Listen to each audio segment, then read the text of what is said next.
যে যদি বাংলাদেশ থেকে একজন স্টুডেন্ট যাওয়ার পরে পড়াশোনা করার পরে সে চায় ওখানে জব সেক্টরে ইন করবে, সেক্ষেত্রে আহ বাংলাদেশিদের ইন করার আপনি যতটুকু জানেন রেশিওটা কেমন, বা দেখা যায় কত পার্সেন্ট মানুষজন ইন করতে পারছে সাকসেসফুলি জবে, বা এই ক্ষেত্রে আসলে অস্ট্রেলিয়া গভর্নমেন্টের পলিসি বা কেমন, যে ইন্টারন্যাশনাল স্টুডেন্ট বা ইন্টারন্যাশনাল লাইক পপুলেশন করে কতটুকু জব সেক্টরে ইন করার সুযোগ করে দিচ্ছে?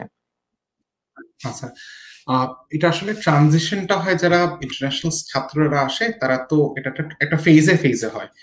একজন ইন্টারন্যাশনাল ছাত্র যখন আসে তো ও তখন একটা স্টুডেন্ট ভিসায় থাকে, 20 ঘন্টা কাজ করার সুযোগ হয়। ওটা থেকে তখন ওরকম একটা সিগনিফিকেন্ট সময় ধরে পড়ে, যেটা সাধারণত হয় 2 বছরের একটা ডিগ্রি করলে বা একটা ডিগ্রি শেষ করলে, গ্রাজুয়েশন হোক বা পোস্ট গ্রাড হোক, শেষ করলে 2 বছরের একটা টেম্পোরারি ভিসা দেয় আর কি, যেটাকে আমরা বলি হচ্ছে 485 ভিসা বলে আর কি, 485 বা 475 বলে আর কি, যেটাকে আমরা বলি টিআর নরমালি বলে থাকি আর কি। ছাত্র সরল 2 বছর কাজ করার একটা সুযোগ দেয় অস্ট্রেলিয়াতে। ওই 2 বছরের মধ্যে তারপরে মানুষ পার্মানেন্ট ভিসাটা ট্রাই করে। আমি প্রথম দুটো অ্যাড্রেস করি। তো যারা অস্ট্রেলিয়াতে পড়াশোনা করতে আসে, যারা কাজ জব সেক্টরে ঢুকতে চায়, তারা সবাই কাজ পায়। আমি কারো বেশি সময় লাগে, কারো কম সময় লাগে, কিন্তু সবার পক্ষেই there have been enough jobs to get around. But of course এখন যে প্যান্ডেমিকটা চলছে এটার উপরে সিচুয়েশনটাকে বেস করলে হবে না। Let's go back 6 months or 12 months ago, যদিও এখন অর্থনৈতিক একটা মন্দার দিকে যাচ্ছে দেশটা, এখন অর্থনৈতিক মন্দা হয়ে যায়নি। আমি যদি 1 বছর আগে ফিরে যাই তখন কিন্তু সবাই কাজ পেত। এখন কথা হচ্ছে যে ক্যারিয়ার প্ল্যানটা কি, ঠিক আছে? এখন এসে হচ্ছে এখানে অনেক রিটেইলে ঢুকে যায়, অনেকে হসপিটালিটিতে ঢুকে যায়, which are absolutely fine career choices to make, but অনেকের তো সেটা থাকে না। আমি এখানে অ্যাকাউন্টিং এসেছি, বা কেউ এখানে হয়তো বিজনেসের কোনো সাবজেক্ট নিয়ে পড়তে এসছে, ইঞ্জিনিয়ারিং নিয়ে পড়তে এসছে, ম্যাথমেটিক্স, স্ট্যাটিস্টিক্স, অনেক সাবজেক্ট থাকে। তো যেটা একটা প্রথমে যেটা আমার ব্যক্তিগত মতামত হচ্ছে বা আমার অভিমত হচ্ছে, সবাইকে আসলে you have to spend enough time knowing that you can do it. সবাই কনভিনিয়েন্ট একটা পাথ চুজ করে, যে আমি রিটেলে ঢুকে গেলাম, আচ্ছা আমাকে রিটেলেই কাজ করতে হবে। রিটেলে কাজ করার অন্য বিভিন্ন জব যে করাটা যদি ইনক্লিনেশন থাকে, যদি ইচ্ছাটা থাকে, এটা কিন্তু খুব টেম্পোরারি একটা কাজের জন্য। তো অনেকে আবার বলে থাকে আচ্ছা আমার তো স্টুডেন্ট ভিসা বা আমার তো টিআর, আমাকে তো চাকরি দিবে না, এটার সাথে আমি আসলে এগ্রি করি না। ওকে, অফকোর্স অনেক জবে রিকোয়ারমেন্ট থাকে একটা পার্মানেন্ট ভিসার, but at the very same time আমি 5 থেকে 10% বা ইভেন 20% কেসেসও দেখেছি, if you are a presentable candidate, if you are adding value to the company, you will make it through. এই make it through এর প্রসেসটার মধ্যে যেটা থাকে, এখানে এসে হচ্ছে অনেকেই আসলে খুব নেটওয়ার্কিংটা করে না। আমি আমার এক্সাম্পল বলি, আমি যখন আমার ইউনিভার্সিটিতে শিক্ষকতার সুযোগটাই হয়েছে based on the fact that I networked heavily into the university that I studied. I made sure আমি এখানে আসার পরে আমার যে ডিপার্টমেন্টের ডিন ছিল, চেয়ার ছিল, সিনিয়র প্রফেসর ছিল, ইনক্লুডিং আমার যে ক্যাম্পাস হেড ছিল, অফকোর্স ভালো গ্রেডস তো is a given, I made sure that I develop a relationship with them, which basically means I used to volunteer as a tutor. আমি peer tutoring করেছি, আমার একটা ভিজিবিলিটি ছিল, essentially adding value to the campuses activities. ওটা করার পরে যেটা হয় হচ্ছে, প্লাস একাডেমিক ব্যাকিং থাকাতে ওরা কিছু ওপেনিং করে, কিছু লেকচারারদের ওপেনিং হয়, এবং তখন ওরা ফর দ্য ফার্স্ট টাইম ওরা সার্কুলারে ইনক্লুড করে যে আমরা ভিক্টোরিয়া ইউনিভার্সিটি অ্যালামনাইদেরকেও এনকারেজ করছি অ্যাপ্লাই করার জন্য। ওই সুযোগে হচ্ছে, এবং তখন there were many applicants, আমি আর আমার একটা ফ্রেন্ড আমরা ওই ব্যাচ থেকে পরে we got the opportunity. At the very same time আমার মার্কেটিং এর একজন প্রফেসর ছিল, ডক্টর এবি ল্যানেসি, উনি ইউএনএসডব্লিউ তে পড়ান, নিউ সাউথ ওয়েলস ইউনিভার্সিটিতে। আমি ওনার দুটো কোর্সে খুব ভালো করার সুবাদে উনি আমাকে আরেকটা ইউনিভার্সিটিতে টিউটরিং এর সুযোগও করে দেন। যে কারণে এই এক্সাম্পলস গুলো শেয়ার করছি, যে you just have to make sure that you're keeping at it. I always believe if you're looking for a job in a particular track, you have to spend at least 4 to 5 hours just sending out applications.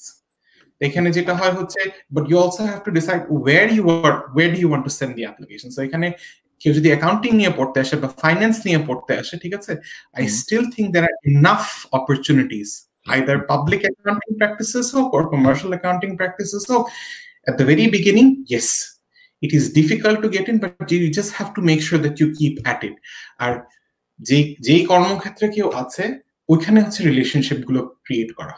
If you are already working somewhere, you start making relationships with your managers, you network very well with your co-workers who will then lead you to the next job. Yeah. And that basically proves your tenacity. So, amar mone hoy this is the one thing which I think we could do better as international students, putting myself in that shoe many years ago, okay, and আর বাংলাদেশীদের ক্ষেত্রে সেটা প্রযোজ্য। এসে কাজ পাওয়া যাবে, কোনো সমস্যা হবে না, বাট আমার পছন্দের যে কাজটা ওটা কিন্তু খুঁজতে হবে, ওটার পিছনে লেগে থাকতে হবে। Exactly so this is sort of pro tips যে আসলে যে ট্রানজিশনটা হয় পড়াশোনা শেষ করার পর চাকরিতে যাওয়ার জন্য। কারণ আমি আমার এক্সপেরিয়েন্সেস মোটামুটি সেমই বলে, ইউএসএ যাদেরকে দেখেছি ভালো জায়গায় জব টপ করছেন, they were so much like proactive, সবসময় হচ্ছে ইন্ডাস্ট্রির সাথে তাদের রিলেশন ছিল, ইন্ডাস্ট্রি মানুষজনের সাথে তারা হচ্ছে যেখানে যেতে চায়। সো ইটস লাইক এটা খুবই ইম্পর্টেন্ট যে আসলে আপনি কোন জায়গায় যেতে চান, কোন ইন্ডাস্ট্রিতে আপনি ইন করতে চান। সো আমার মনে হয় সেক্ষেত্রে হচ্ছে ওই ইন্ডাস্ট্রি মানুষদের সাথে একটু যোগাযোগ করা, একটু নেটওয়ার্কিং করা, যে জাস্ট যেগুলো বললেন আর কি, I think that's very good tips. Okay, so ভাইয়া আর কোনো কিছু আছে কিনা এই টাইপের যেটা বললেন যে আর কোনো কিছু? আরেকটা যেটা হচ্ছে এখানে যেটা অনেকেই করে না হচ্ছে যে এই মানে গ্র্যাজুয়েট প্রোগ্রাম, ঠিক আছে, গ্র্যাজুয়েট প্রোগ্রামটা হচ্ছে I think I miss that opportunity when it was available. ইউনিভার্সিটিতে হচ্ছে মাস্টার্সটা শেষ করার পর বা হচ্ছে গ্র্যাজুয়েশন শেষ করার পরপরই পার্টিকুলারলি হচ্ছে বড় বড় যারা মানে ফাইন্যান্সিয়াল সার্ভিসেস এর যারা প্র্যাকটিশনার হোক বা যে কোনো জায়গায়, be it PwC, Deloitte, KPMG, but big banks here like National Australia Bank, CBA, Commonwealth Bank of Australia, Westpac, যারাই হোক, ইভেন গভর্নমেন্ট ডিপার্টমেন্টসও, ঠিক আছে, ওরা যে আমরা যেটা কি ম্যানেজমেন্ট ট্রেনি প্রোগ্রাম বলি আর কি, বাংলাদেশে সাধারণত ওই নামে পরিচিত, এখানে গ্র্যাজুয়েট প্রোগ্রাম বলে, এখানে বা আমেরিকা তো আই এম শিওর গ্র্যাজুয়েট প্রোগ্রামই বলে থাকে সাধারণত। ওই প্রোগ্রামগুলোতে অ্যাটলিস্ট টেকিং আ শট। তো কিছু প্রোগ্রামে অটোমেটিক্যালি আগের থেকে বলে দেয় if you do not have a permanent visa you shouldn't apply, ঠিক আছে, but at the very same time, ঠিক আছে, কিছু বলে আচ্ছা ঠিক আছে we'll have a look at your visa status in the next stage. And I think it's very crucial that you make use of that program. অনেকে apply করে না কখনো গ্র্যাজুয়েট প্রোগ্রামে, ঠিক আছে, which is I find, মানে আমি যে আমার সময় যেটা ছিল আমি ফুল টাইম কাজ করছিলাম, I had to manage an entire business unit, আমার আসলে that just skipped my mind, I didn't have, or I was probably being a bit lazy, but in hindsight that is something that I could have done, and I encourage everyone to do that. এই graduate programs গুলো are a very big stepping stone.